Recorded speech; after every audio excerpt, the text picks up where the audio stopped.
Good evening. My name is Carmen Matias, and I will chair this meeting. I am also a member of the Board of Directors of Mutual Redevelopment Houses, Inc., also known as Penn South. I am not running for re-election this year. Tonight's meeting will be videotaped for showing to cooperators on RCM Channel 98 and on the Penn South website. Broadcasts, dates, and times will be posted on your lobby bulletin boards. By attending this meeting tonight, you are agreeing to be videotaped. The annual meeting of Mutual Redevelopment Houses will be held on Sunday, November 6th at noon, 12 p.m. in FIT's Great Hall on 28th Street between 7th and 8th Avenues. Doors will open at 11:30 a.m. There will be no voting at the annual meeting. Voting will take place in your building lobby between 2 p.m. and 8 p.m. on November 6th. Voting is for the purpose of selecting 5 of these 7 candidates who will serve a 3-year term. You should vote by proxy if you do not plan to be in the lobby. Proxies have already been mailed to you. If you do complete and submit a proxy ballot, it will be invalidated if you then choose to change your vote and vote in your lobby building. A raffle is held at the annual meeting with many fabulous prizes, but only cooperators who attend the meeting will be eligible to participate. So you know, if you don't come, you don't participate, you don't win fabulous prizes. This year there are 7 positions on the board. Venus Antonovsky, Matthew Borelli, Charles Bayer, Jenna Feist, John Dubin, Brian Hammerstein, and Betty Levine. Tonight's format is as follows. Each candidate has drawn a number, and they are seated in those positions. They will make an opening statement of 3 minutes or less in the order of the drawing. The opening statements will be followed by a question and an answer period. Each answer will be limited to 2 minutes. Candidates may respond to the question addressed to them as they opt or use the 2 minutes allotted to speak on a topic of their choice. Shareholders should state their name, building, and apartment number and ask questions, not make statements. Questions should be no longer than a minute in length. Statements, argumentative, or inappropriate questions will be ruled inadmissible. Questions will be answered by the candidates in the reverse order of the opening statement. For example, the first question will be addressed to the last speaker, and the last speaker to answer a question will be the first candidate who will make an opening statement. When a shareholder is called on to ask a question, the question will be answered by the candidate whose turn it is to speak. At the close of the Q&A, question and answer portion of the meeting, each candidate will be given 2 minutes to present a closing statement. The candidate would speak in the original order in which they presented their opening statements. We look forward to seeing everyone at the annual meeting on November 6th. Please remember that your vote is extremely important. Mutual's bylaws requires that an election be held each year to elect board members. Ballots must be cast by 941 eligible voters. This represents a quorum, 1/3 of the eligible voters. If we do not have a quorum, the election will have to be repeated at considerable cost. And in this economy, we don't want that to happen. Thank you for attending tonight's candidates meeting. Morris Benjamin, board president, will be our timer. He will give a 30-second warning and a time up. Okay, here we go. First person to speak will be Brian Hammerstein. No, you can, no, yes, yeah. Want to make it comfortable for everyone. No, it is comfortable. Thank you. My name is Brian Hammerstein. I'm running for my, can everyone hear me okay? Mm-hmm. Is that all right? I'm running for my 3rd term on the board of directors, and on the board, I focus on technology. I have 25 years of IT experience. I'm currently back in school at Columbia University studying mathematics and computer science. And I'm very proud to have had the opportunity to be on the board just when we really started to do serious work.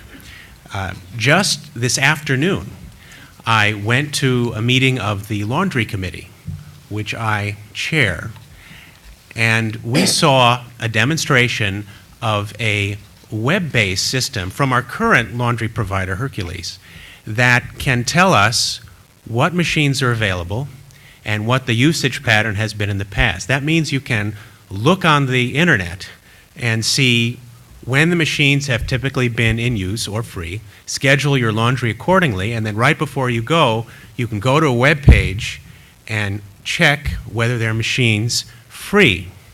Now, this is possible not only because Hercules did the work, but also because we have the finest network infrastructure of any comparable housing complex in the city, without question.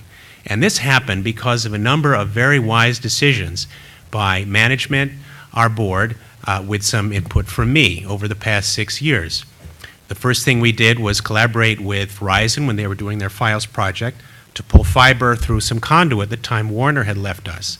Then we purchased network switches that I had a hand in choosing to make sure that instead of choosing a vendor that had hidden service and replacement costs, which I researched, we chose another vendor that had redundant capability and a lifetime warranty with no replacement costs. That saved us a couple of $100,000. And that's because of the expertise that I brought to my seat on the board. Now, because we have this network, a lot of good things have happened that you may or may not have noticed. One thing is that our telephones, if you've been here long enough, you'll remember when you press the button and you'd hear a dial tone and you'd wait for it to dial, then eventually you would get someone in security. Now they connect immediately because they connect directly to our phone system over this network. Similarly, we have intercoms, entry systems where the names are updated automatically over the network. But the most important thing are the security cameras, which save security a great deal of time and effort. And it's researching these kinds of projects and making sure we get the best technology at the best price. For this, I ask you to vote me for another term on the board. Thank you very much. Our next speaker will be Mr. Good evening. I'm John Dubin. I'm from an original Penn South family when the co-op opened 49 years ago. I was just a toddler then, and what we now call Pinwheel Park, which we called the Circle then, was just a few large piles of dirt.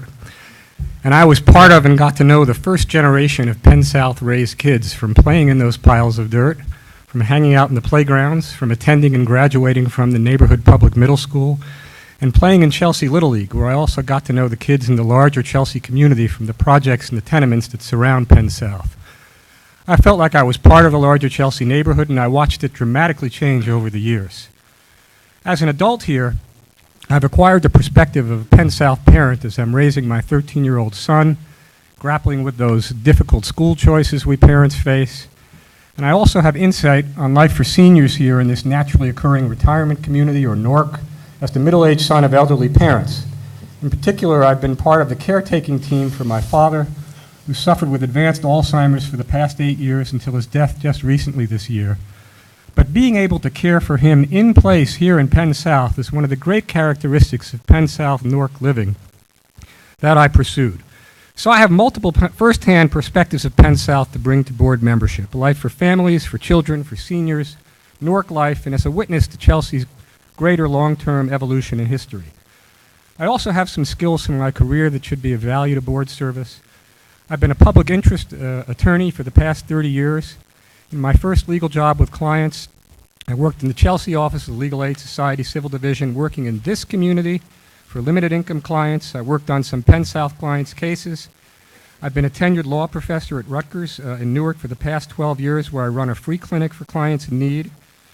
I run the program, but I also supervise law student work on cases involving Social Security for the elderly and disabled, and on affordable housing preservation. In my career, I've represented tenants, tenant groups, tenant associations, affordable housing organizations, and entire low and moderate income communities confronting the dangers of displacement and gentrification. I have experience obtaining government and private grants for groups and associations and to support affordable housing and related services which might be of great use here. I've served on 6 or 7 other nonprofit boards, including boards that are national in scope, and I have experience in institutional fiscal management and institutional governance from that other board service. And I'm a union member. I'm in the American Association of University Professors, and I was once a union shop steward. I'll bring sensitivity and understanding of union concerns to board service in this development that was built by labor unions. I believe Penn South should remain nonprofit and affordable, and I seek your support and support for my fellow ACC endorsed candidates, Charles Bayor, Matthew Barilli, Brian Hammerstein, and Betty Levine. Thank you. Our next speaker is Charles Bayer. Yes. Hello, Next speaker my is name. Charles Bayer. I'm sorry. Hi, my name is Charles Bayor. I'm very glad to be here. I waited a long time to live in Penn South. 2012 is a momentous year for Penn South. It marks the 50th birthday. When Penn South opened in 1962, what a different time it was and how the world has changed. Just try to remember what living costs were then and where they are today. Yes, Penn South, to the credit of the management and the board of directors, has stayed true to the original mission of limited equity and affordable housing. Penn South remains the shining example of continuous affordable housing in a city where the term affordability has been redefined, where other tax-abated affordable housing has disappeared. We should remember that in Penn South, affordability is tied to limited equity. I am totally committed to limited equity and affordability. Affordability needs to be extended to our Chelsea neighborhood. Penn South cannot stand alone as an oasis in an increasingly gentrified and expensive neighborhood. Penn South must join with its neighbors to ensure that our neighborhood services remain affordable and that housing remains affordable. I bring to my candidacy for the board of directors my experience and knowledge as a president of a private co-op for 8 years. During my tenure as president, I developed a gym, a roof garden, lobby, and hall renovations, which also required extensive asbestos removal. This, along with maintaining fiscal responsibility to the shareholders. Since moving to Penn South, I have served on the Education Committee, Gym Committee, 2022, and ACC. I was an active participant in the recent campaign to extend limited equity. I am a retired teacher and presently work for the UFT as a chapter organizer and mentor to chapter leaders. I can be a very effective board member and a strong voice for Penn South. I offer not only my experience in co-op matters, but union involvement and political involvement, my leadership role in Stonewall Democratic Club. As a new member of the board of directors, I hope I can bring a fresh perspective. Please vote this ACC slate of Barilli, Bayor, Dubin, Hammerstein, and Levine. Thank you. Our next speaker is Jenna Feist. Hi, my name is Jenna Feist. Many of you know me. I grew up in Penn South. My sister and her family live here. My father still lives here. And I think that gives me a unique perspective on the co-op.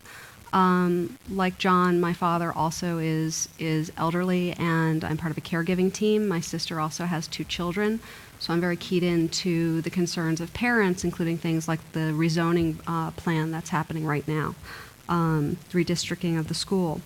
I think Penn South is an amazing place. My father could not have started the Roundabout and raised a family on a teacher salary without Penn South. I'd like to make it very clear I'm in favor of limited equity. I've always supported limited equity when I was on the board. But more important than limited equity, I've always been in favor of affordability. Affordability is what's really important here, which is not just that we're limited equity, but that your carrying charges each month are affordable, that there aren't a lot of surcharges that are added on top of them for work that isn't necessary, and that when things are spent here, that they're done wisely and they're done with enough planning to make sure that the money isn't wasted. There's so many examples from being on the board for 10 years previously, but one good example is the garage. We spent a lot of money repairing the garage about 10 years ago. That money could have been a lot less. There was a missing waterproof membrane when the garage had been previously repaired. and it was not acted upon in a timely fashion. And so when the repairs were eventually made, there was a lot more damage to the garage than could have been taken care of earlier. And that's what I mean by not spending money unwisely. That saved us money in the short term, but it cost us more money in the long term. There's a lot of examples like that. Some of them are really complicated, and so I don't really want to get into them in the 3 minutes I have, because I can't. But one of the things that I did, and I kind of hate getting up here and saying, vote for me, but please vote for me. But it's very hard to get up and say, I'm a good person. I'm smart. I'm thoughtful on the board, and it actually embarrasses me. But I actually went out and asked some of the former board members and current board members that I worked with to say why they were voting for me and why I should be on the board. And you should have gotten a copy of this at your door, and if you don't have it, you can come and get a copy. But I think it makes a really good point, some points about who I am and what I am. I want to protect you. I want to protect us. I want to protect my father, who's on limited income. I want to protect my sister, who has 2 small children. I want to be smart. I want to save money. And when I spend your money, I want to do it wisely. I'm an attorney. I'm a former legislative aide. And I think that I gave a lot to the board in the past. I think other people agree with me, and I'd like to do it again in the future. Thank you. Brian Borelli? Matthew Borelli. That's okay. Matthew Borelli. Hello, fellow cooperators. My name is Matthew Borelli. I have lived in Penn South for the past 25 years. I always like to start off by saying thank you to all of you who voted for me in the past. I have lived here with my family and my 2 children. We are fully committed to maintaining Penn South as a limited equity and affordable housing for middle-income families and individuals. I am finishing my 21st year on the board, and I have served on many, many board committees, the Finance Committee, the Operations Committee, the Personnel Committee. I am also the president of the Penn South Federal Credit Union. Since 2005, the Penn South Federal Credit Union has been a very important part of Penn South. It has helped as much as 25% of new incoming cooperators be able to afford to move into Penn South. This is something I'm very proud of. This credit union has been a great success. My work background is that I work in the area of finance. I manage a business that represents over $100 million. This makes me very comfortable reading balance sheets, income statements, as well as doing long-term planning for financial projects. I run for the board for a few reasons. At the top of the list, right, is the HVAC project that's coming at us, and it's the largest capital project that Penn South has ever had to work on, and I think that I'm suited to help monitor the spending and monitoring of these dollars as they're spent. I think I'm qualified to track these dollars and track the reports that will be coming out. I also run for a second reason because true to my heart is the Penn South Federal Credit Union. This credit union needs a representative on the board. Issues arise that need an influence of a board level influence to help the credit union maintain its fiscal stability. So it's, as I say, it's very important that the board has at least one member that is working to maintain and help the credit union survive for the future, to help many cooperators in the future be able to move in. I also think that there are issues that confront us that are important. I think how management deals with cooperator requests and questions, our safety, and as well as quality of life issues, how the health and well-being of our young and old cooperators are worked on. I ask you to support the ACC slate. Myself, I think that's important that we continue on with this hard work that we've done. Thank you very much. Our next speaker is Betty Levine. Good evening, and thank you for coming out on this not very nice night. I'm foremost a fellow cooperator, and I am seeking a 4th term on our board. During my current term, I am co-chair of the Allocation Committee, and I'm serving as board liaison to the exercise room, which numbers almost 600 members and has seen major improvements in equipment, maintenance, and free classes. I have in the past served on the Election Committee and the committee to replace a board member who was unable to serve a full term. And I was secretary to the board of Penn South Social Services. I am the coordinator of the Coordinating Council of Cooperatives, an umbrella organization that includes board members from Amalgamated Houses, Big Six Towers, Queens View Homes, and a number of other large co-ops. In the community, I am a life member of the Village Light Opera Group and secretary of the Light Opera of New York, which we lovingly call Looney, and the Bard College Alumni Association. I am serious about our fiscal responsibility to you, our fellow cooperators, and at the same time, I remain mindful of the ever-pressing need to maintain our infrastructure. All too often, other co-op boards opt to be popular by keeping carrying charges and other fees stagnant. No board could make a worse decision. It is that kind of thinking that has sunk many a co-op into financial chaos. I'm particularly proud to have been a part of the planning for our mammoth and costly HVAC project. Management and the board considered every option and spent 3 years getting help from the city and a bank loan to cover our costs. At the same time, they did everything possible to keep the direct costs to you and me as low as possible. It wasn't easy, but it was made possible in part by the fact that the AFL-CIO has taken over our mortgage. And this was not just an ordinary transaction.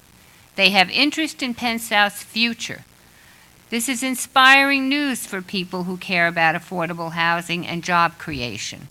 The loan was made based on our reputation for sound financial management, efficient property management, and our strong affiliation with the union movement. It is also the reason that the loan has been made at the very advantageous interest rate of 4.56%. The city also views Penn South as a very special example of how middle-income housing should operate. Mention the name Penn South in City Hall or Albany, and we are met with kudos and with every effort to give us a helping hand to remain a model for limited equity, moderate income housing, physically sound, well-maintained, and forward-thinking. Thank you. Our next speaker is Phineas Antonovsky. Yeah, good evening. Thank you for coming. Oh, sorry. Thank you for coming. It's kind of strange that last year it was also raining, and a lot of people weren't able to come. But finally, they put the thing on YouTube. I mean, on the channel, on the website.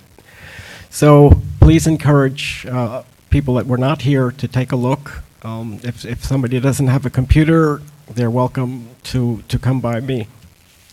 I've been living in Penn South. This is my 30th year, and I've been. I couldn't imagine living. I couldn't imagine living anywhere else. I've also seen a lot of things that just seemed very wasteful over the years. I remember when we spent $500,000 on hollow aluminum fences, which didn't last very long, obviously, because they're made for things in the countryside. So that had to be redone. I don't know how many times I've read in the minutes that we've had to renovate the management office. Sometimes we buy things that I've never heard of again. We once bought a chipper to break up Christmas trees. We spent a lot of money on that, and I never hear in the notes, bring your tree to the chipper. I don't really know what happened. But looking at the annual report this year, we just bought cameras. We have to replace them because of pre-existing elevator cables. I thought we got new elevators. I thought when we get new elevators, we would get new cables. So the elevator costs $275,000 to maintain. There's metal maintenance of $7,000. I don't really know what metal maintenance is. And then there's the little things. One time I looked outside my apartment and they were tearing up the perfectly ghastly floor tiles and replaced them with equally ghastly floor tiles. And then they replaced every light fixture in every hallway. So that's a lot of hallways. That's a lot of light fixtures. As a cooperative, and I have to live with these things, I would have liked to have had a choice in that. I mean, there are all kinds of lights that that we could have. There's so many things that, as a cooperative, I'm finished. Yeah, there's so many things that cooperatives that we do not utilize. We are a housing cooperative. We don't have to pay a fortune for sign consultants. I mean, we just figure out the specs, and we could say, anybody in Penn South would like to design the sign, and we could have a couple of designs, and then we could vote on it. Yeah, I finished. I'm a good boy. I finished. Thank you. Now we're opening it up to question and answers. Anyone thank you. Please remember to state your name, your address, and your apartment number. Thank you. Wait a minute. We have a microphone. Okay. Tom Kraus from Building 10, 8A. And I was wondering about the possibility of roof deck, maybe in one building, or maybe just as a thing for New Year's Eve or July 4th when there's fireworks, or possibly for permanent. I'm wondering who of the candidates, Mr. Bayer said that he got one started in his former residence. I'm wondering what the feeling is on the board about opening up the roofs. Well, I guess I'm having trouble with this microphone. Could you turn up the? I shouldn't have to be the. That's a very good question. I mean, I think that there are insurance things. Basically, I think it's an insurance problem. They don't want people to. Because I mean, I would think that people would be able to go up if it wasn't possible. But speaking about other things.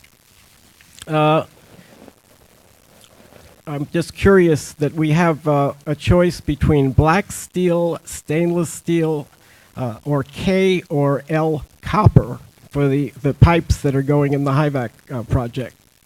I would really hope that we don't go with the lowest possible bidder and the cheapest possible thing, because these things are going to have to last a very long time, and I don't want them to have to tear my walls apart for a second time. I want things to be done right.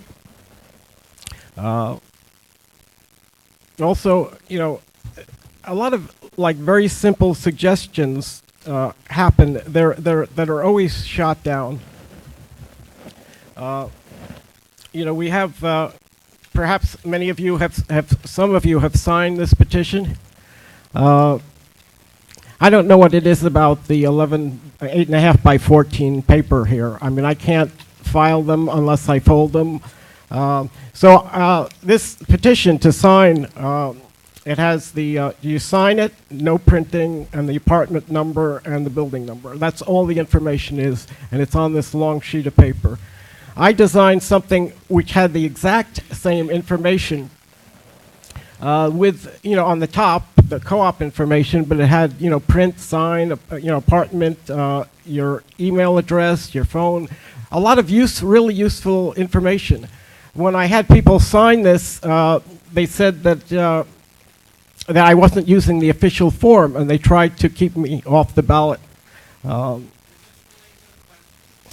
I answered the question. The question was about whether people could have access to the roof.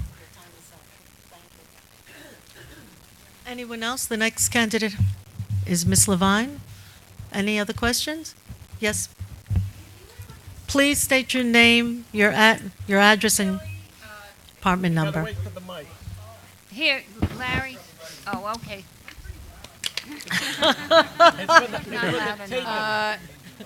In Building 8B, Apartment 2J, Becky Kelly. Thank you.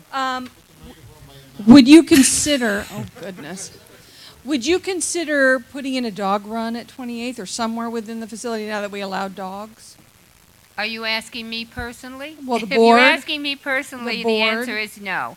Okay. But that's a topic and something that has to be taken up by the board. And like everything else, I may be very much in the minority on that subject. I happen to have a fear of dogs, and so, you know, it is not something I would love to have. But I'm sure there are a lot of other people who would. And I think it's something you pursue. The board has done a lot of forward-thinking and innovative things, and it's been physically responsible. We've installed automatic doors. We have installed security cameras in the lobbies and the elevators, which are for your safety, and we've continued to upgrade the power plant so that on a few times when the city was black, we were not. We had light, we had everything we needed. We have an increased commitment now to the senior center, affording it an opportunity to institute new programs, including falls prevention for our elderly, exercise classes, and assistance for those with hoarding problems. Improvements have been made to our exercise room. We underwrote an improved ceramic studio, and new laundry rooms are on the way, as Brian said. As a board member, I'm proud of these achievements, which make all of our lives much better.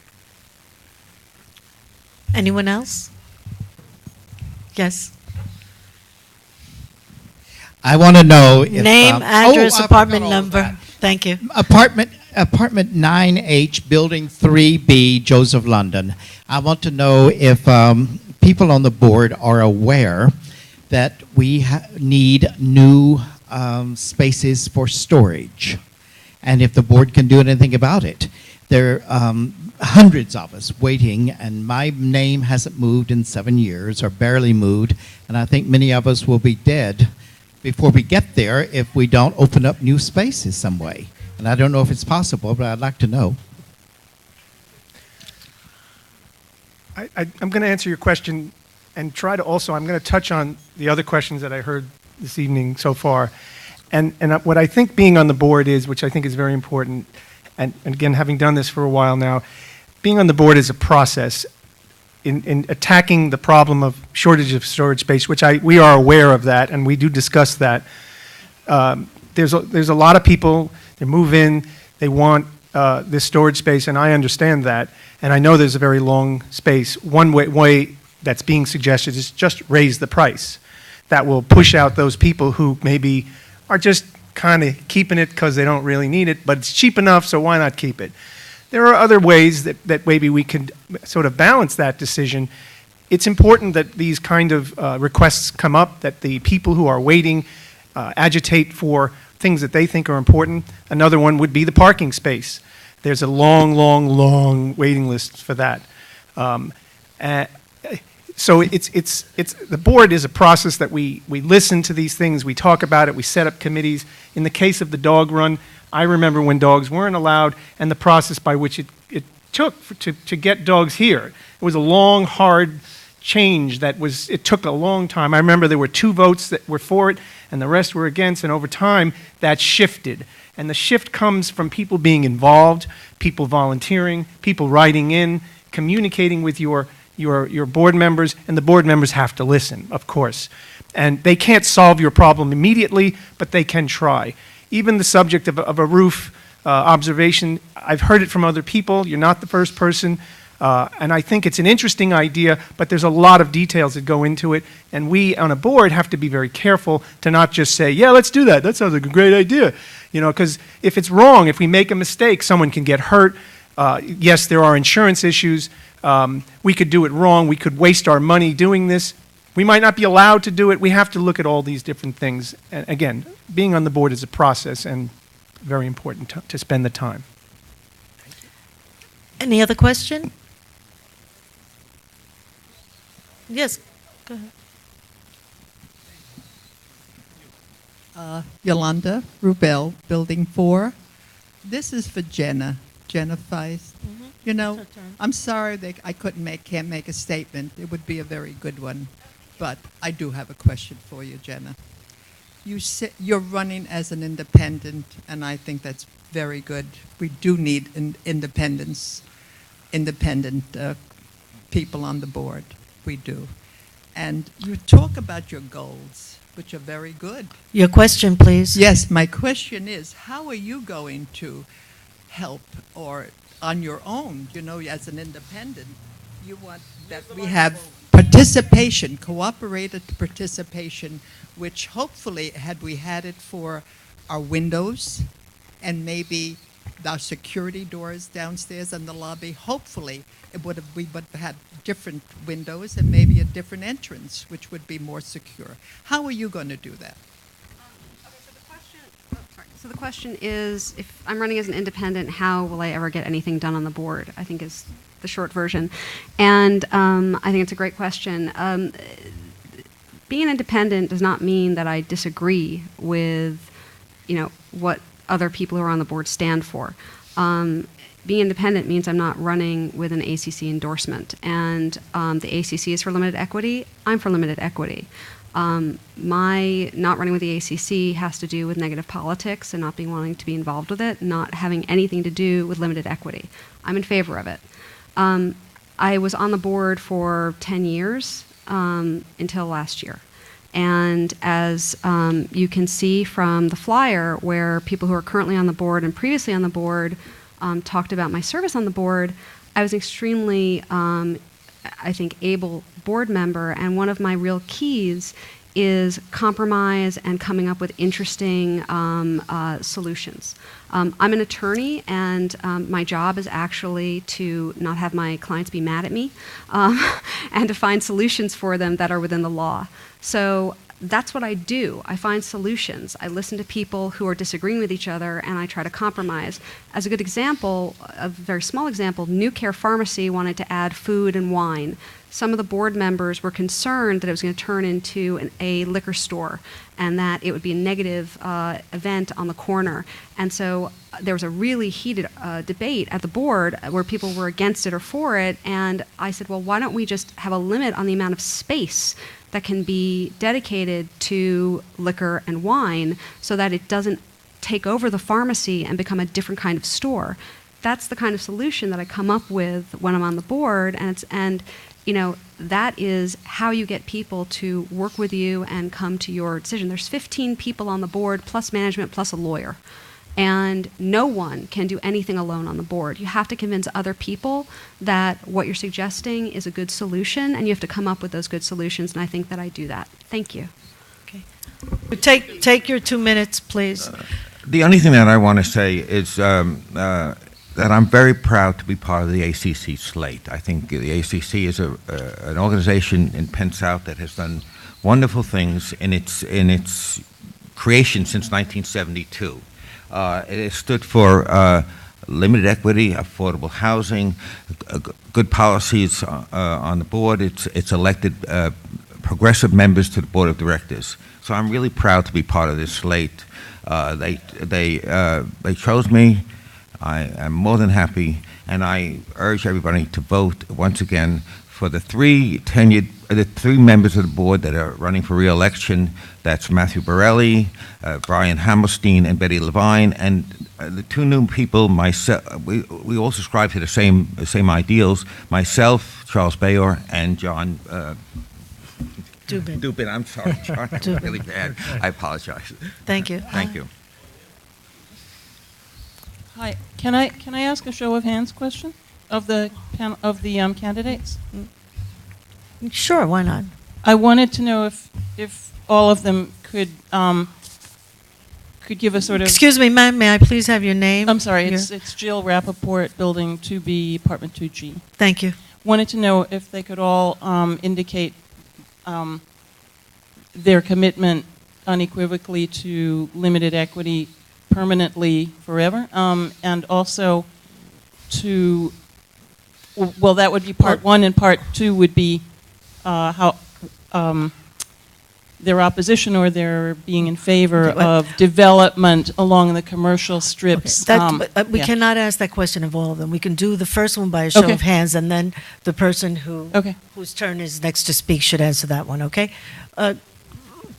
Do you remember the first question, which is? Okay, okay. Okay, are you for affordable? Oh, yeah. Oh, okay. That's everyone. Now, Mr. Dubin can answer your second question, ma'am. Thank you. Second question is, am I in favor of development on the commercial edge? I mean, I think I'd have to see what the development was about and its nature. Again, not having been on the board and not seeing what's currently before us on that, it's hard for me to offer an answer. So let me try to answer a different question that I've gotten from a lot of neighbors who signed my petition. It was really about my vision for Penn South being new and what perspective I bring to this. And the phrase, my vision of Penn South is housing in the service of people, and let me try to make that concrete. As we're embarking on this most pervasive capital improvement project in our history, there's been a lot of thought and planning regarding the buildings and the engineering and the financing involved, and I think that's great. But as a general matter, I think we need to do more than take care of buildings and piping systems and financing and the like. Penn South was built to be more than working infrastructure and bricks and mortars. It was put up to take care of people, and we need to develop systems for them too, for us too. And that's what I mean when I say housing in the service of people, that apart from our engineering and financial impact studies around HVAC, I think we need a human needs or human or cooperator impact study about what will occur, and then a plan for addressing those needs.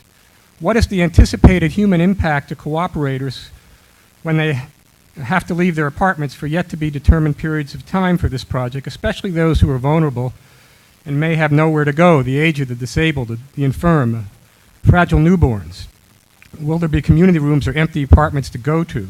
What will they do there? What about those who are homebound? Do we know who they are and where they are? What happens to them? Do we expect them in their home care to be moved to nursing homes? What happens to fragile individuals with mental illness? How do we address issues of potential property damage or losses in the units, rodents unearthed, asbestos abatement problems that may occur? All the things I hear my neighbors, all of you, speaking of with concern. Can we obtain thorough legal and social service advice and options for how to proceed with all the aspects of the human side of this enormous undertaking? I'd like to see a human or cooperator impact assessment. I'd like to see a human or cooperator needs plan. Thank you. Yes, Mr. Well, you asked a question. Is there anyone else who hasn't spoken yet? Yes, back there. Thank you.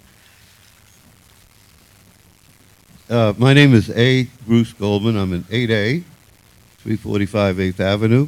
My question is, number one, why did you support a waiting list when it was unnecessary, when we have so many other waiting lists as you've heard tonight?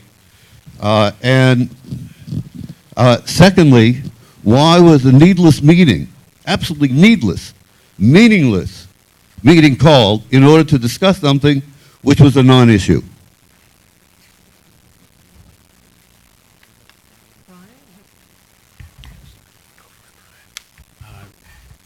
Nice to see you here, sir.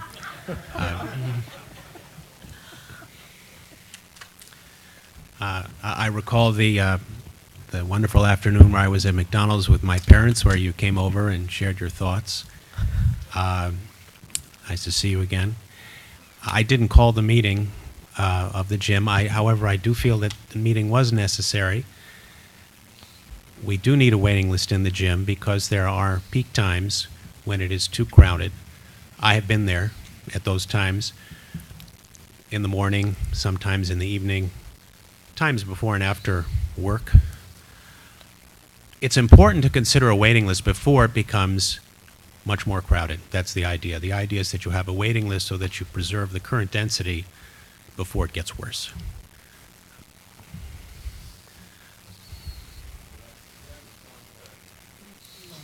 No.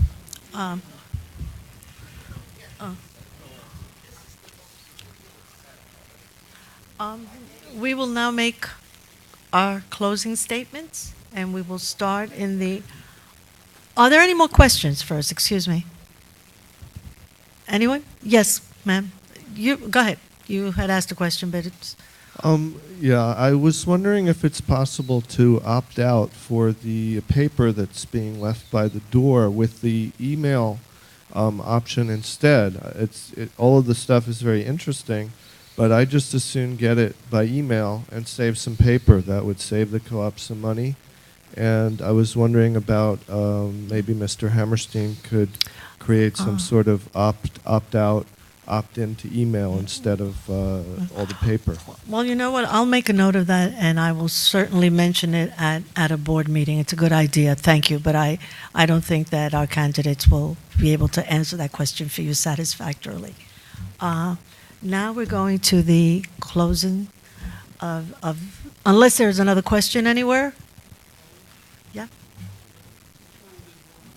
Okay. We are going to do another round of questions? No, we're not. We're going to do closing statements. Okay. And we'll start with Brian. Brian, you have 2 minutes. I'd like to talk a little bit about the HVAC project briefly and about its financing because it was referenced by another candidate. The fee that you see on your bill is required to generate the revenue that the bank needs to finance the loan. So we really didn't have a choice in putting that on your bill. I'm sorry if another candidate feels it is unnecessary or might be, but it is very necessary. And I can tell you as a board member that we've been through many meetings where we've looked at this every possible way.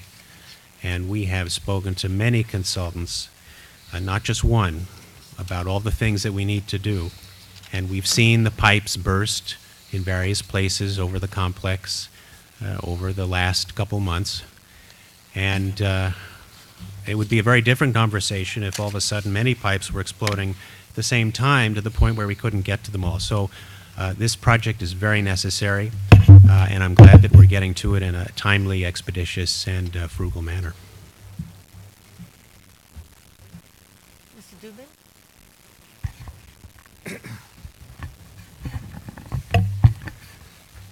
We're about to embark on our golden anniversary as a co-op, and I would be proud to represent this board and also be a representative of the original cooperators who were here at the very beginning as we're planning our 50th anniversary festivities. Although our anniversary will provide a terrific opportunity to celebrate our successes and recount our valuable and important history, how far we've come from those 2 dirt piles in Pinwheel Park, I remember, this is also a period that reminds us of challenges of the present and the future as we commence this most far-reaching capital improvement project, experience the sacrifices that will be required to make it work, and develop approaches for addressing future challenges as they become apparent. Now, as we address those future challenges, let's remember that these buildings are about people and an increasingly diverse mosaic of seniors and children and families and people of many races, religions, ethnicities, languages, and sexual orientation. We have young professionals and union workers and young singles and old singles and people with disabilities and others. Let's pay attention to the needs of those within our midst and remember always that this is housing to serve people and not just bricks and a Chelsea address.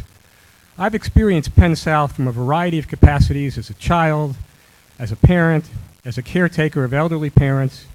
I offer for board service my multiple Penn South perspectives and my professional experience after 3 decades of work as a public interest attorney, an administrator and designer of legal service programs for persons with limited income, and as a law professor and an educator.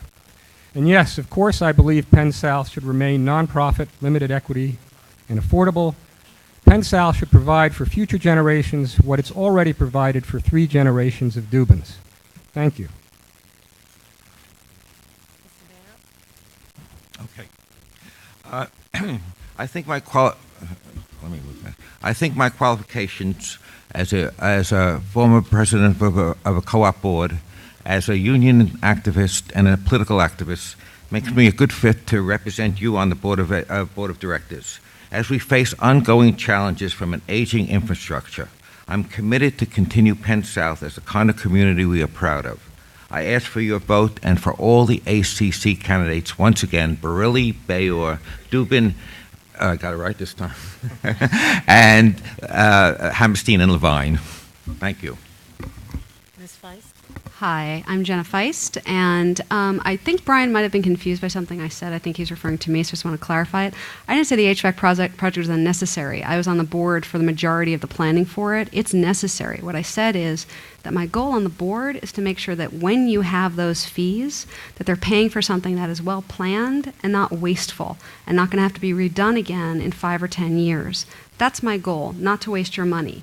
The HVAC project is absolutely necessary because the state of the pipes and putting them in this way is going to prevent a lot more damage over time by having to replace them one by one.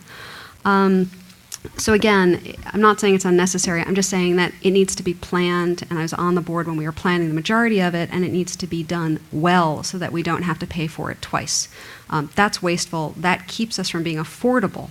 And again, I'm for limited equity, but I think there's a bigger word here, which is affordability, which is if we don't waste money, if we spend money wisely, carrying charges stay low. It's not just limited equity, it's an issue of how much you're actually spending on your carrying charges and all those extra fees every single month. You know, you have the statement from other board members, you have my flyer, you have the statements in the candidates meeting. I'm an attorney, I have experience with the legislature. You know, I think that those qualifications are good ones. But moreover, I'm very concerned about you. I'm concerned about shareholders having information. I'm concerned about shareholders having an opportunity to have input on decisions. And as a board member, I feel when I am acting for the board that shareholders are the ones that need to make the decision. And when there's a vote, I respect that vote, and I will only vote along the lines of what you have said that you want. A good example, just one more example of the thoughtfulness, when we looked at the HVAC project, one of my suggestions was, since we knew we were going to have to upgrade our electrical system, was to take a look at it and see if we could actually do the electrical work at the same time through the same conduits and save money and time. So that's the kind of creative thinking and interesting thinking that I think I bring to the board. Thank you very much.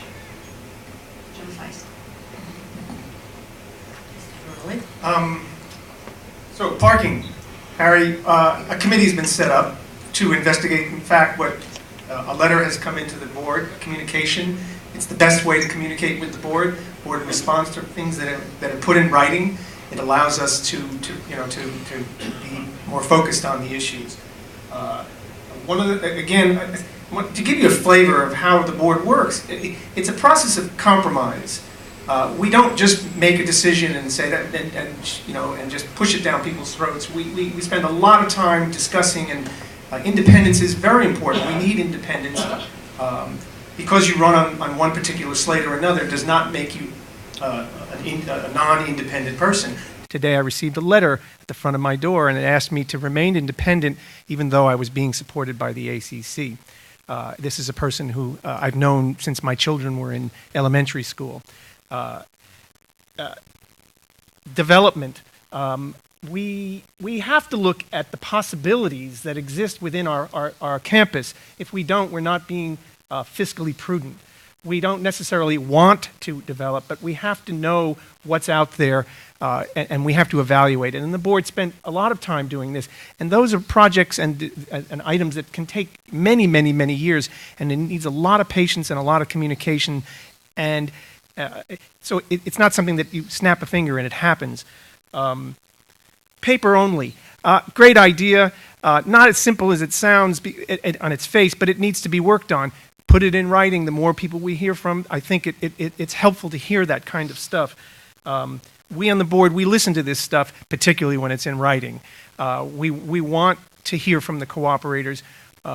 We want more people to be at these meetings. Format of our debate, yes, can be seen as cumbersome and awkward, but it's something that's been going on for a while, and it needs maybe some work, but it isn't necessarily so easy to just change it because people want to change it. When I was a child, my mother said to me, you like to garden, and I think what we do is like a garden. It's a beautiful place that we have here. It's a fantastic situation. I used to plant carrots, and my mother said, you always wanted to pull the carrot out before it was done. You have to water this, you have to do this thing over a longer period of time, and you have to let the carrot sit in the ground, and you have to behave in a certain way. And it is kind of boring sometimes, and it seems like things aren't getting done. Thank you very much. Ms. Levine? I'm going to take a second to respond to the disgruntled gym member. First of all, the meeting that we had was an annual meeting. We have it every fall. We've had it for any number of years now. Second of all, the prospect of having a waiting list was brought before the people that attended that meeting, and they all voted, and it was accepted that we would wait 6 months to reconsider the issue of having a waiting list. So I hope that now quiets the situation down a little bit. In conclusion, the board works together on a number of projects throughout the year through committees. Each committee has a chair who acts as a moderator and expediter. But every board member on every committee makes a contribution using their own special talent, forte, and education. Everyone participates and everyone contributes.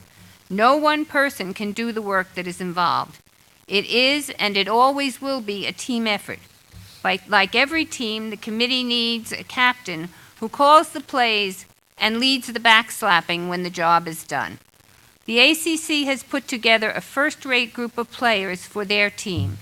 It includes 3 current and very active board members, and it includes 2 newcomers who have worked tirelessly to make our city a better place, a teacher and an attorney who directs free legal housing aid programs. We know that they will significantly add to the board's work and to the cause of limited equity, middle-income housing. Please vote for the ACC team: Matthew Barilli, Charles Bayer, John Dubin, Brian Hammerstein, and myself, Betty Levine. And again, thank you to all of you for coming to this meeting on such a terrible rainy night. Our next speaker is Phineas Antonovsky. Yeah. It's only a little after 8, and we're going to have to break up because of the rules. A couple of things. Looking at the annual report, we pay $550,000 to our management. That would come out to $100,000 a person, but I don't think our education director is getting that much. We have a lot of lawyers here. Wow.